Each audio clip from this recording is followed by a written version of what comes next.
Welcome back to Outside the Box, a podcast where we unpack the impact of business relationships. I'm Vanessa Griffiths, And I'm Olivia Villalta. and we are your hosts and the co-founders of Gift Better Co. This week, we are talking about mentorship, which has been a very critical factor in my career and In my career. and the growth of the business. We are going to dive into the impact of mentorship, how it can play a role in your career growth, how to find the right mentor for you, initiating and nurturing those mentor-mentee relationships. And we'll talk a little bit about our mentors because, again, they've been so incredibly helpful to both of us. So let's talk about first, like what a mentor is. What does that mean to you? What does that mean to me? I think a mentor is someone that can give you unbiased advice, whether that's career, personal, and that is just really in your corner to support you at whatever point you are in your journey and understands and wants to take the time to understand where you want to go and wants to help you get there. What about you? Yeah, about the same. I think that a mentor is somebody who kind of takes you under their wing and is willing to put time into helping you achieve your goals, whether that's through advice or like letting you get the experience that you might need to kind of get to a different place. That's pretty much it for me. And let's talk about the impact that a mentor can have on your career. How has having a mentor impacted you in the past? So I will talk a little bit about a specific mentor that I have that's been most impactful on my career and like growing the business, building the business, I guess, or deciding to start the business. So I had a professor that was a part time professor, and he had asked me to join like a case competition in a space that I did not know. It was like management information systems. It was way too tech focused for like my specialization. But I said, he's like, you're a good presenter, like you'll be fine. You have other people that can coach you And can you in tell the us what a case competition is? Okay, a case competition is in university where essentially you form a team within a specific topic and you get put in a room with your team. Everyone is isolated. And I think you get like 3 hours or something to read this problem that's a case. Typically, they're pretty long, pretty detailed, of like, this is a problem that X company is experiencing. You and your team comes up with the strategy, the recommended solution, the implementation of it. And then each team goes and presents in front of a panel of judges, and the judges mark you based on your strategy, your presentation, your implementation, all of that. So I ended up doing that. He was the coach of that team. And like we just got along really well. He was like very down to earth, super successful. He had built and sold a company already and was like really high up at a tech company at the time. So super credible. And we like connected well. And since then, he was kind of just someone that I knew I could trust to ask advice. He was obviously way more experienced than I was. So we ended up keeping in touch after university. And I remember a specific Starbucks moment of like going for coffee that honestly I think I told part of the story on one of the other episodes, but I really do think that it's one of the most pivotal mentorship moments, probably the most pivotal mentorship moments that I've ever had, because it really encouraged me to do it scared. I think, like, he knew how scared I was to, like, take a leap and do something that I didn't wanna do, and he saw in me what I was, I think, too scared to see in myself. But we were having a conversation about a job opportunity that I had, and honestly, this was, like, well before starting a business, like, years Mhm. before, and I'd always toyed around with like different business ideas, and I was always looking at problems and like, how can I solve this with a business, but never did anything about it. And I'd gone to him with a specific job that I had been approached with, and I was excited about it, but I wasn't sure if it was the right move. And his advice was, you're always telling me about these business ideas, and I see it in your face. Like, I see you light up when you talk about building a business, and the same thing doesn't come up when you talk about growing a career in cosmetics marketing, and, like, which I thought was my, like, end all be all goal, and it just got me thinking in a different way of, like, "Okay, what do I really want? What really gets me excited?" And I think I just never saw entrepreneurship as a path because I grew up, honestly, with, like, no entrepreneurs around me, Mhm. and not seeing that, I think genuinely just makes you not consider it as an option, Yeah. where, like, so many kids, it's like you see lawyers, you see teachers, like, you Mhm. kind of end up going towards something that you see in Not to people. mention, it's not just seeing people like, seeing entrepreneurs around or having them around you.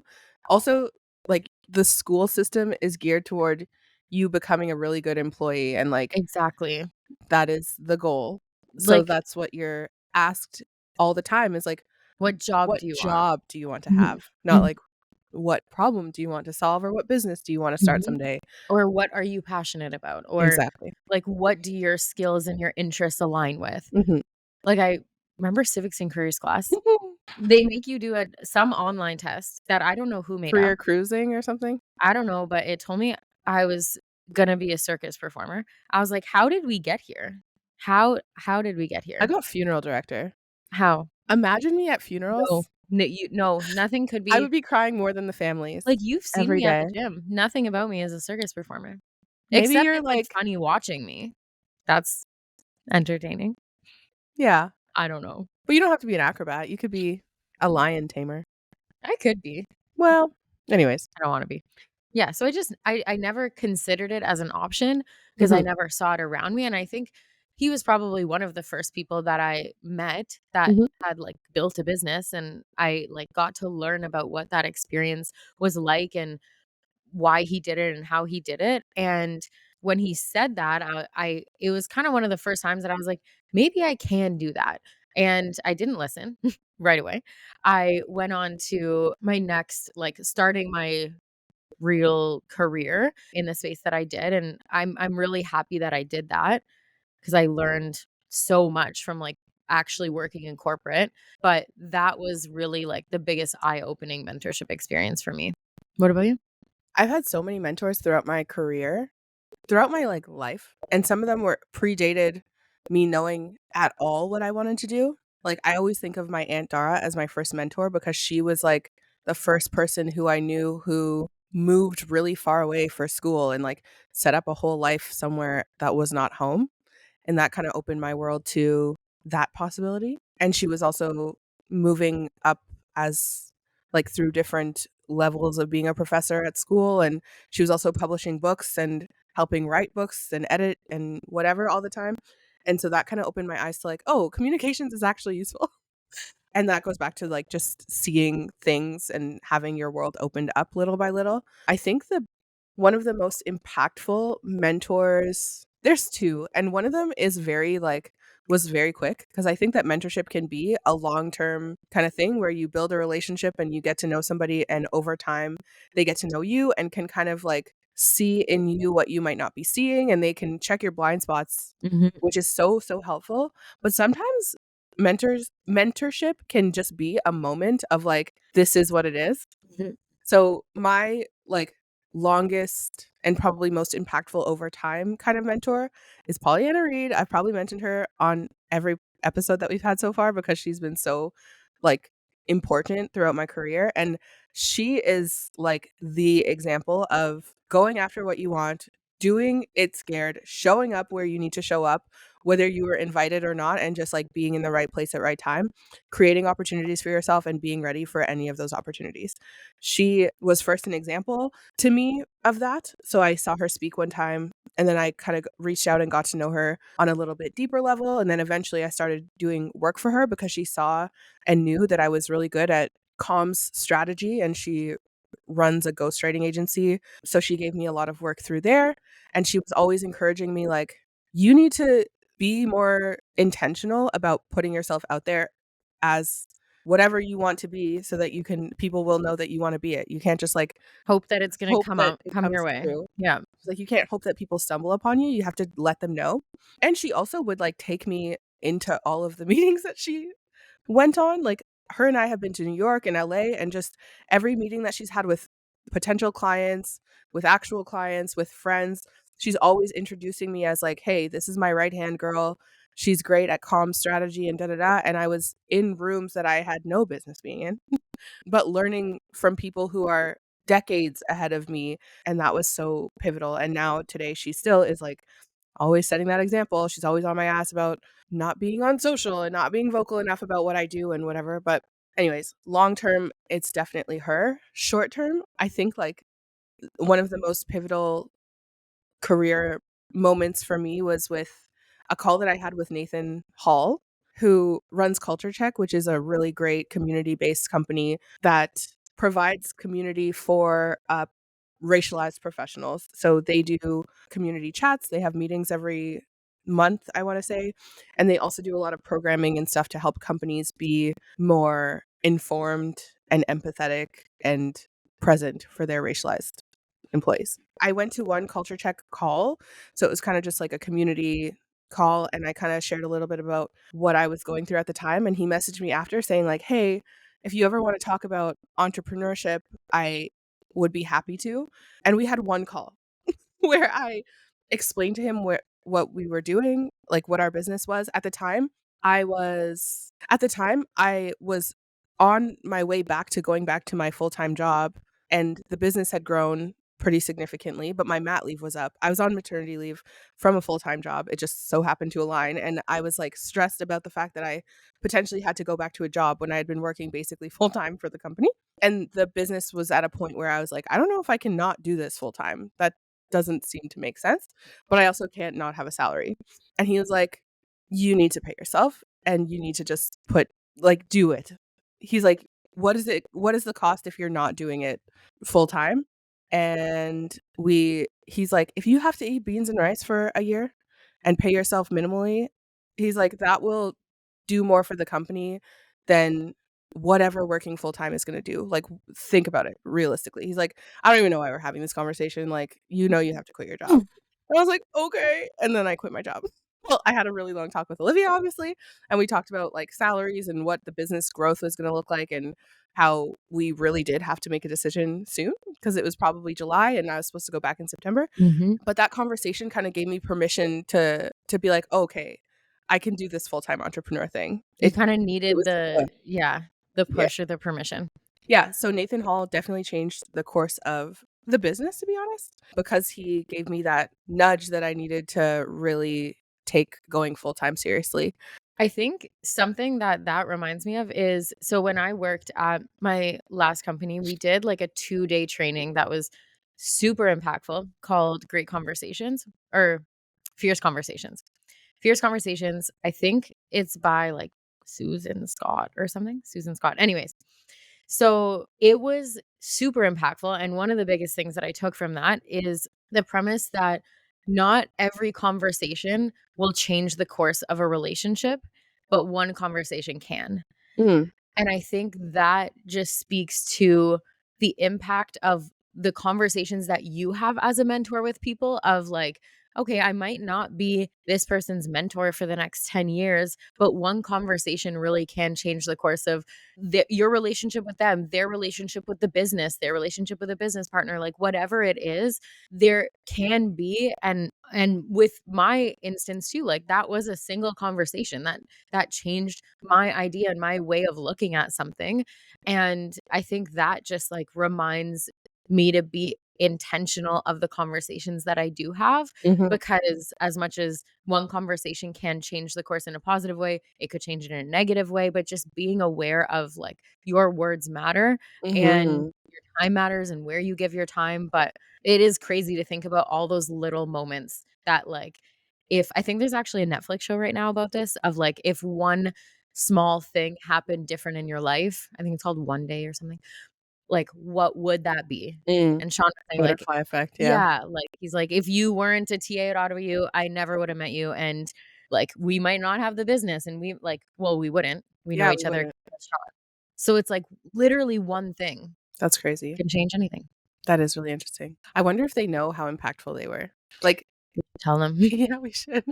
We'll send them a link to the episode. I do need to say that to Nathan, like, Mhm. huge, Huge impact. Okay, I don't know if it was Nathan, but someone gave you the advice, which I was actually talking about last week with Sean, of what you need to focus on when you're building a business is building a machine so that you know that the machine is working for you when you're not working on it rather than the entire business relying on you. That was him. Okay. Yeah. Also, like, Very so profound. important because we've been mindful of building our business that way, Mhm. and, like, conversations I've had with other people of, like I honestly think I was literally having this conversation also with someone that's starting, like, their own construction business, one of Mhm. our friends, and telling him that also of, like, how can you build your business so that the machine works without you and you're not 60 and having to be on your knees tiling bathroom floors. Yep. Anyways, It's crazy. good advice. Great advice. Yeah, so aside from Sammer and Nathan, Mhm. let's talk about, like, nurturing those, like, longer term mentors. Sammer for you, Pollyanna for me, and many other people for me. Let's talk about finding mentors and, like, building relationships with potential mentors, what that looks like for you. I know that throughout different stages of life, that can look very different. Like, reaching out to somebody who we might want to mentor us now looks very different from when we might have been in our first very early stages of our Mhm. careers. Mhm. Do you have any thoughts and advice for people starting out on how to find a mentor and kind of build that relationship?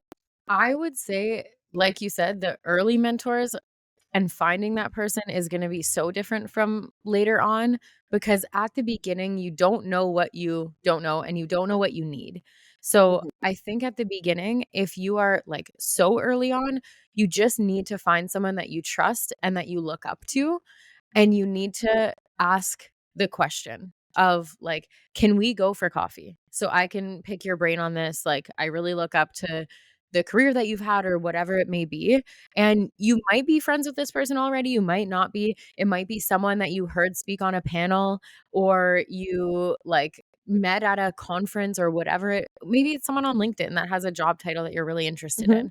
But not expecting that a mentorship relationship needs to be like, "This is my mentor," and putting so much pressure on it because mhm, you don't know how much time someone's gonna be able to commit, but asking for that 30-minute call or coffee from someone and just seeing where it goes from there. Because you could think someone is your dream mentor, go for coffee, and it's like, "Ooh, we did not click." Like, yeah, you have to have, I think, that natural relationship to be able to trust the person. mhm, But I guess my biggest advice early on is just find someone that, like, excites you and, like, you look up to and ask them to go for coffee, ask them to have a call. Like, we've had people that have like, watched us speak at Ottawa U or has been an intern, and it's like, "Hey, Olivia, I'm working on this business idea. Can I jump on a quick call?" And, like, we're always happy to do that, and I think human nature is that people do always wanna help, and they'll do what they can, and whether mhm, what they can is answering an email or having an hour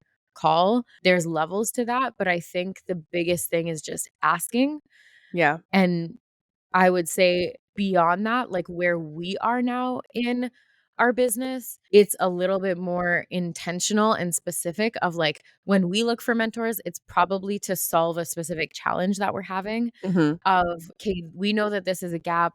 We're trying to set up our CRM, and you happen to know someone that's an expert in that, and we might ask them if we can take them to lunch or have a quick call," or whatever it may be. So I think it's being, like, more intentional or having a specific ask so the person knows why you're reaching out, what they can help with. mhm.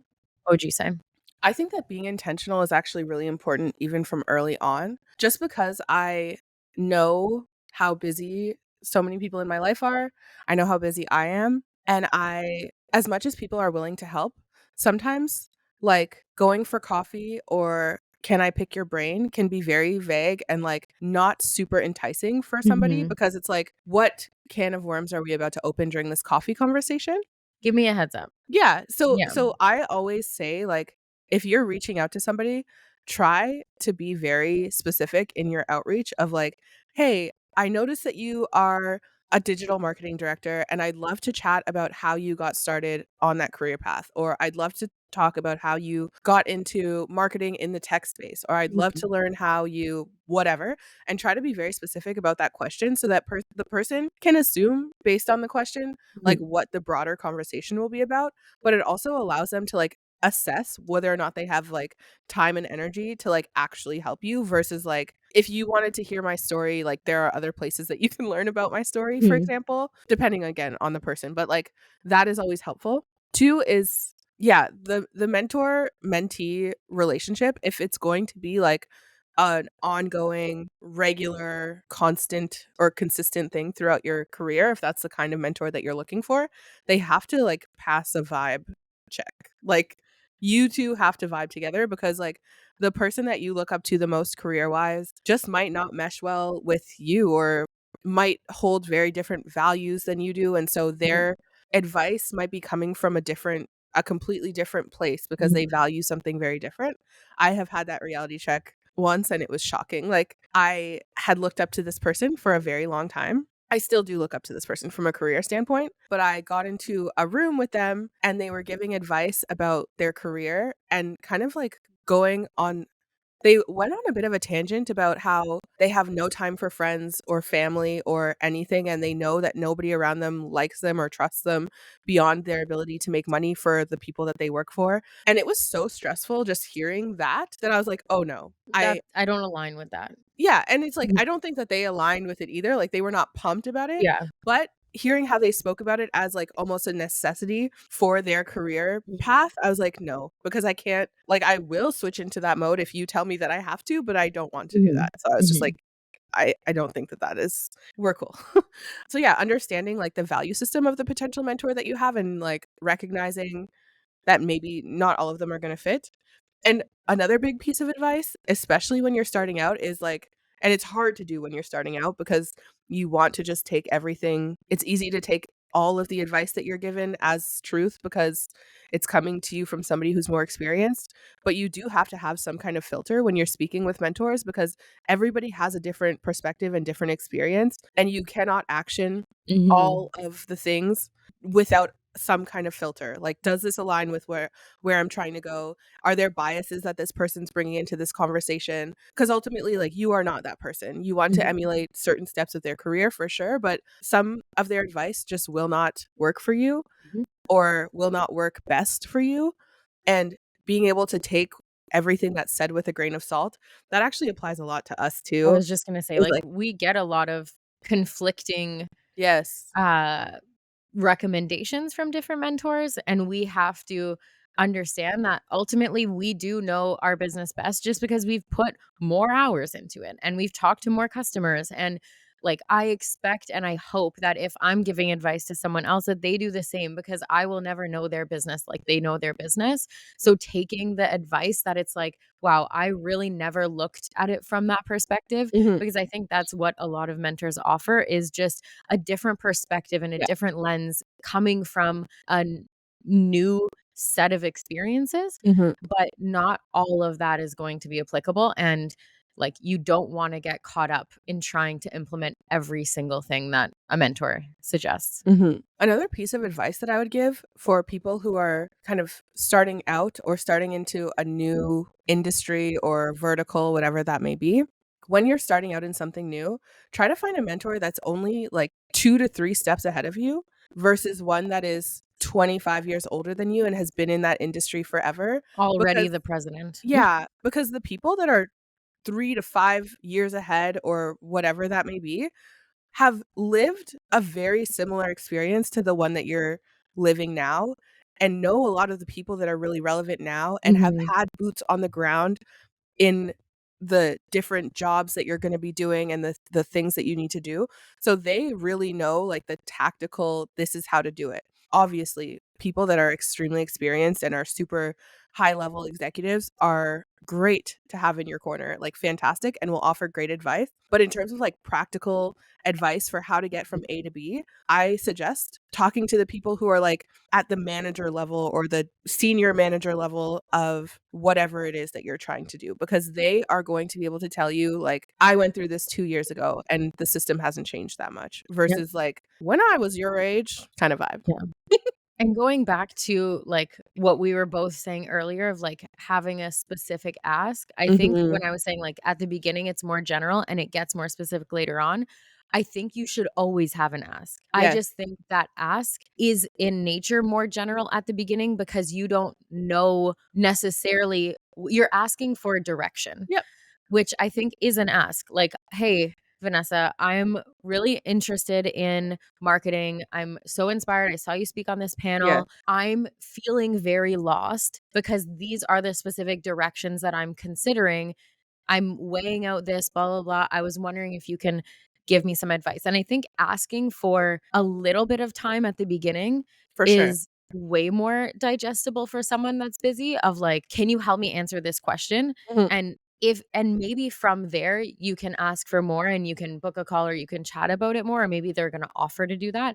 But I do think even at the beginning when it is general, like you were saying, like come in with that ask. Mhm. I We both have had experiences recently of, like, people reaching out to us, not from a mentorship perspective, but, like, "Let's go Just grab a general. coffee." And it's jarring to be like, "What are we talking about?" Like, "What are I Yeah. we're not close friends, so why are we grabbing coffee?" Yeah. And maybe I'm just not that type of person that just, like, grabs coffee with everyone, so I'm more hesitant about it, but knowing someone's, like, intentions or Yes. the outcome that they're For kinda sure. looking for is helpful. Mhm. Even if what they say is like, "Hey, looking to make a new friend." Yeah. I don't have a lot of people in my corner that are also entrepreneurs or whatever it is, like, I will take that understanding. coffee any day, Yeah, 'cause same. You know? but, like, I wanna know. For sure, for Mhm, sure. Something that I think is really important in terms of nurturing a mentor-mentee relationship is, and this is something that I try to hold myself accountable to, but is try to always show that you've done something in between meetings mhm, so that you're not, one, don't go to your mentor with the same question twice. If they gave you advice after you asked them something specific, and then 3 months later you come to them with the same question, or when you go to give them an update, nothing has changed, they're not going to take you that seriously over time if that mm, continues to be the case. And to them, it's like, whoever has a limited amount of time. So why are they going to continue putting time in if you're not going to put action behind the conversations that mhm, you're having? So whether they give you advice that is like gold and you know that you could action it right away, or if they give you advice and it's like, I don't think that that's the solution for me, but I'm going to try something else. Try to make every meeting with that person a little bit of an update first to let them know, like, hey, I thought about what you said and this didn't really align, but I tried this instead and these are the results. And it's okay if that didn't work, mhm. but show them that you tried and show them that you're actively working on growth in whatever capacity it is that you're meeting with them for, They'll just so wanna that help they you have a so much more. continued investment Mhm. in you. Yep. Something that I think is probably helpful to share is how we have formalized some mentor relationships and experiences that we've gone through to like Mhm. learn how to formalize them. Yeah. So, Vanessa and I were part of an incubator program called Startup Garage with the University of Ottawa. And after completing that, you can apply and get accepted if your business has grown enough to something called Scale Up Garage. I think they're all called something different now, but in Scale Up Garage, the big premise of all of it is what they call a ghost board, which is basically assembling like a fake board of directors for you, where we tell them these are the skill gaps that we have, and this is where we'd like to speak to someone with more experience. And they use their network. We actually used our network as well. Sammer, my first mentor, was on and is still on our like ghost board. But through that program, we had like very high level manager from Shopify that was focused on growth. I Growth think it was the marketing. growth marketing manager. We had a director or VP of engineering from a tech company in Ottawa. We had Sammer. We had, who else did we have? It's just those 3. I think it might have been those 3 at the time. Yeah, and then we added Zamir and Tabong later. Yeah. So that was so incredibly helpful for us, and we've Mhm. told everyone, like, do that accelerator program specifically to get access to this ghost board that's assembled for you because, first of all, we met people that we didn't know and wouldn't have been able to Never. recruit as mentors and have in our corner. So for people that are, like, scared to find people, it was much easier way of getting to that It point. takes the pressure off you specifically, and it's like, Exactly. "Ah, we were matched together." Someone else is making that ask for Yes. you, and it was honestly so helpful for us from a mentorship perspective, but also an accountability perspective because Mhm. every week we had to send an update to our ghost board that said, like, "These are our challenges, this is what some successes, this is what we could use your help with," and after that, we ended up assembling our own ghost board, which had a couple people from the original one and 2 additional people from our networks that we look up to and have been, like, inspiring to us and that really truly do have a lens that, like, we don't have, and the way that we formalize that is we're probably overdue. Oy. We're overdue for our, ghost board meeting, but essentially we prepare a deck, we send it out ahead of time every quarter. Ooh, I think we were supposed to do it every 2 months. Huh? We haven't done it. Okay. This We're is us rusty. holding ourselves accountable to sending out our next update, but basically having a deck that explains the same things that I mentioned, and it holds us accountable to even just, like, taking a step back, looking at everything from above, saying, like, "Okay, let's celebrate where we got to with this. Mhm. Where are we really having challenges that we can use people's help?" And we'll make a call out to say, like, "This is our specific ask of here's all of our updates. This is what we need help with," and being clear on that. And whether that's just sending that update and getting a recommendation via email or like having a call and having the whole group come together, that's been super, super helpful and impactful to us from an accountability perspective and like a strategy perspective in our business. It helps us really think about priorities because we are not putting anything in that deck that we know that we won't be working on. Mhm. So, it helps us really prioritize things as well because it's like, if we put this in the deck, then we know that we have to have an update for that thing in 2 months, so we better really check and see if that's important to us before we even put it on their radar. And that's Um, a big thing in entrepreneurship is, like, thankfully, we have each other for yes. accountability, but, like, I can't imagine not having a co-founder and, like, how difficult accountability must feel because I feel accountable to you, and you feel Right. accountable to me, and we feel accountable to the business, but when you're the only one in it, like, entrepreneurship feels lonely. Not And only that, but prioritizing. Like, it's hard to be accountable if you have 80,000,000 things to do and you don't know which one is most important. Mhm, That is, like, the part of entrepreneurship that I could never do alone, is, like, when all of the things are of equal importance, where do I start? And how do I finish one without starting another? Because they all kinda need to be done tomorrow. mhm, Like, that is crazy to me.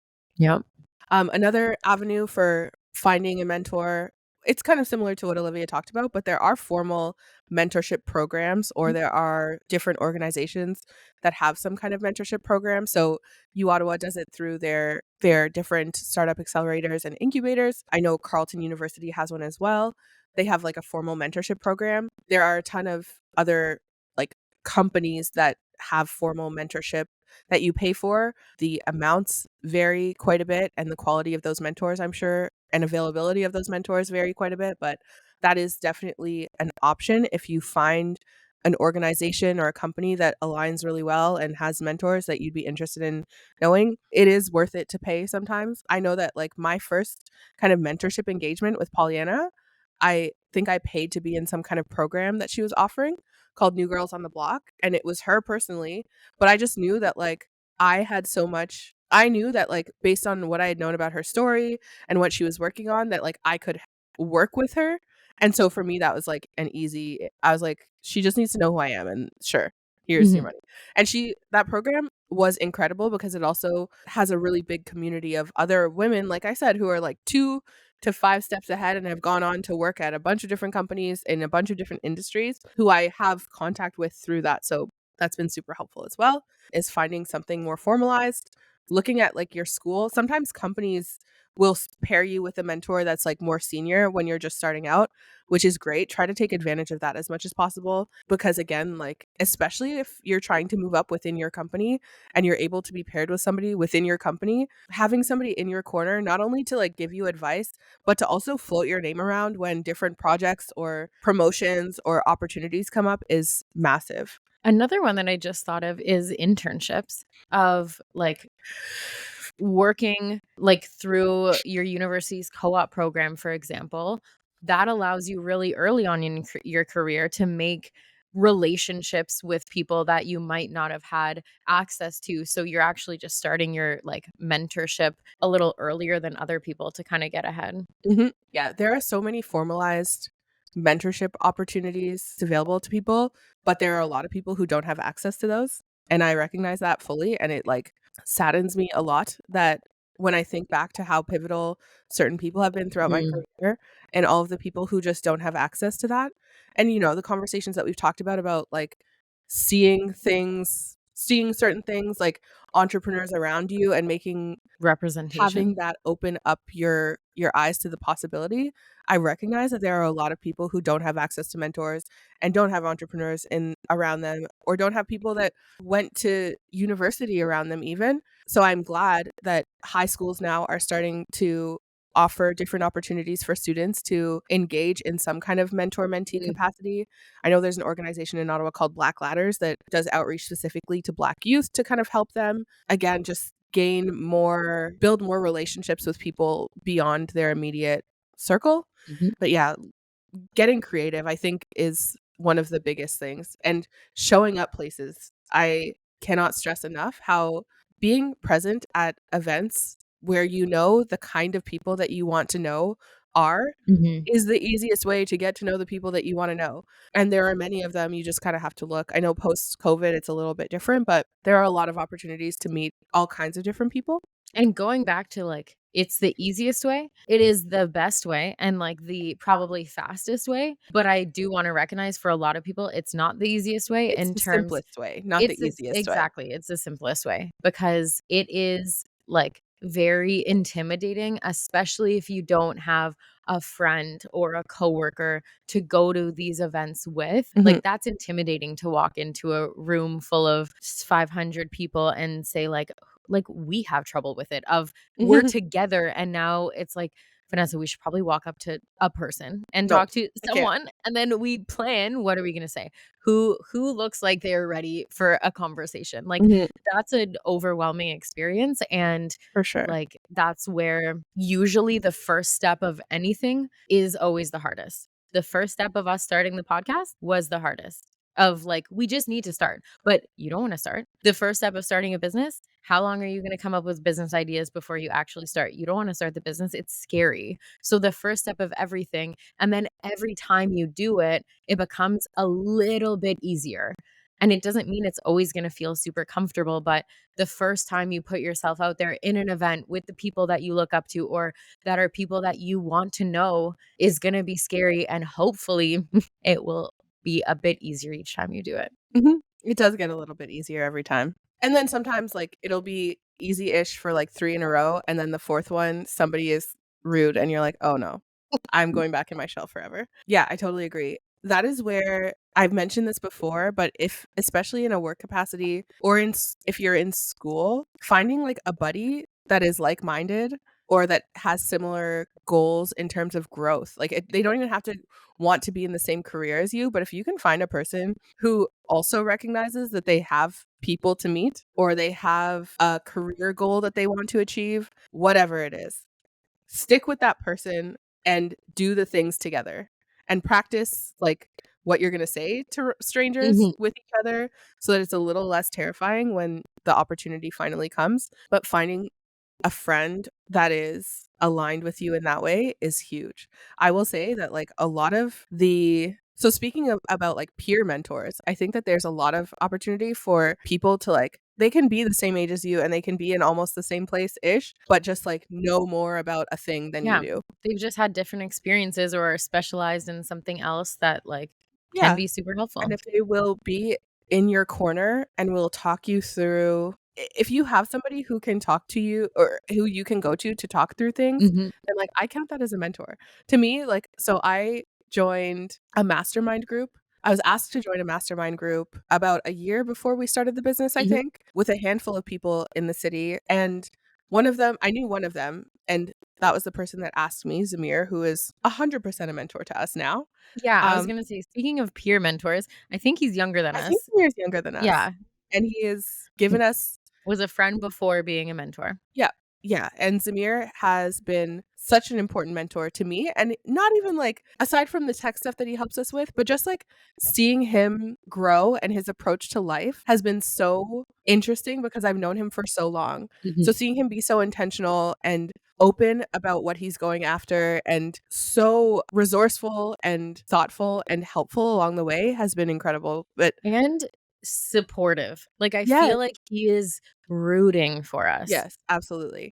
But, Zamir invited me to this mastermind group a few years ago, and so we would meet once a month, I think, with just a handful of other people in Ottawa that were also trying just, like, had ideas and wanted to hit certain goals within their careers or had different businesses that they were starting or growing, and through that, I met a handful of people who I still talk to today who are at different stages in their business growth, but who we look to all the time. Fahad One of is our leadership coach, our leadership coach, our business therapist. He is fantastic, and he is our age or a year younger. younger. He's also younger than us, and he has been running his business for many, many years. He's extremely experienced and also so willing to help. And being able to exchange ideas and talk about career goals so openly and have people who are willing to speak for you when you're not in the room Mhm. and support your business and check in and ask how it's going is so, so And helpful. challenge you sometimes. Challenge you. Mhm. Yes. Mm. As hard as that can be sometimes. Yeah. Super impactful. So I like, if you can't find mentors who are in positions higher than you, then, like, Look look around you. around you and say, like, "Hey, I need an accountability buddy. This is what I'm trying to achieve in the next little while. Do you wanna do check-ins?" Like, that is so powerful. Definitely find somebody who you can lean on and be that for somebody else too. Mhm. Yep. Especially because it's like, what's that saying? You're the sum of the X amount of people around you.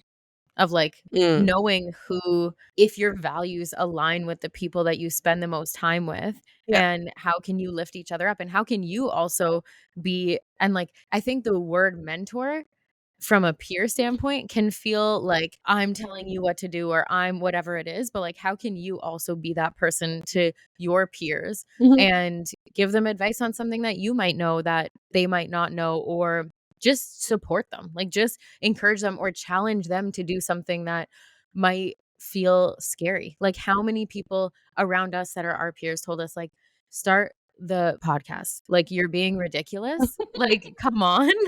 Just you need to do it. You guys Yeah. need to like, you're scared for no reason. Mhm. Let's go. Yep. And that's helpful. Yeah.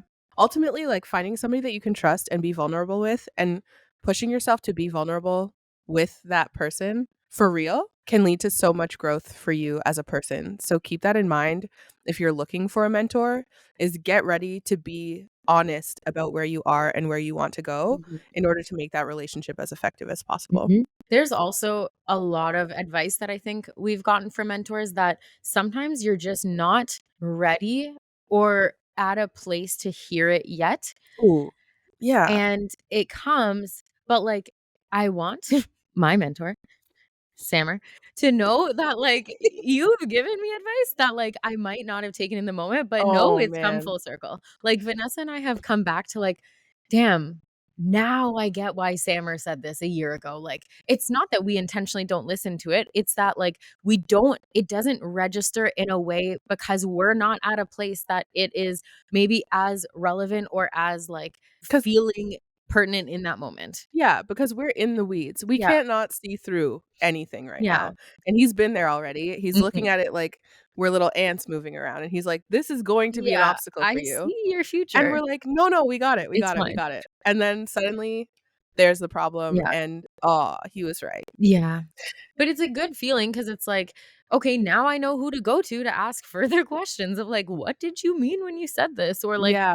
"What should I do?" Or just taking the advice of like, "Okay, I remember what he said then. This is a way that we should think about it." And it doesn't necessarily mean you have to go back to your mentor, but it's like, "Okay, now I'm just taking this lens more seriously and thinking about it with that advice that I received at that time." So, Mhm.